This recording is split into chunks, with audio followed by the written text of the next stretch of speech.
ठाकरे सेनेच्या 6 खासदारांशी एकनाथ शिंदे यांची रात्री फोनवरून चर्चा झाली अशी माहिती सूत्रांकडून मिळते।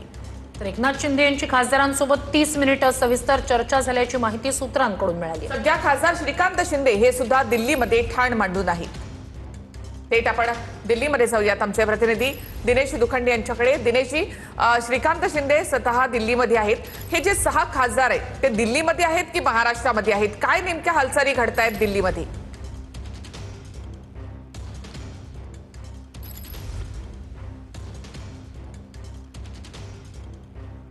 होय, शिवसेनेचं ऑपरेशन टायगर हे पूर्ण झालं असल्याची माहिती मिळते आहे, पण अजूनही त्यावर अधिकृतपणे कोणी भाष्य करायला तयार नाही।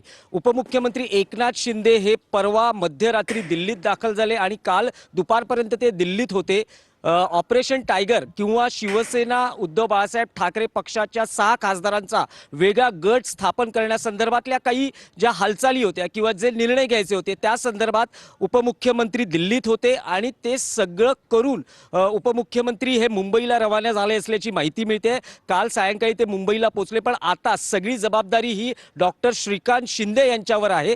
जे अन्य काही काम बाकी आहे ते श्रीकांत शिंदे इथे दिल्लीत राहून पार पाडत असल्याची माहिती खात्रीलायक सूत्रांकडून मिळते। बघा, शिवसेनेचा उद्या 60वा वर्धापन दिन आहे आणि दोन्ही गटांची म्हणजे एका बाजूला शिंदे शिवसेनेचा गट आणि दुसऱ्या बाजूला ठाकरे शिवसेनेचा गट, या दोन्ही गटांची कसोटी आहे। त्यात आहे उद्धव ठाकरे यांच्या शिवसेनेची, कारण त्यांचे 6 खासदार फुटून वेगळा गट स्थापन करणार असल्याची माहिती खात्रीलायक सूत्रांकडून मिळते आहे। त्यामुळे ही बंडखोरी थांबवणं, शमवणं हे आव्हान उद्धव ठाकरेंपुढे आहे। पण जी माहिती मिळते आहे की हा वेगळा गट स्थापन झाला आहे, त्याचे सगळे काय पूर्णत्वास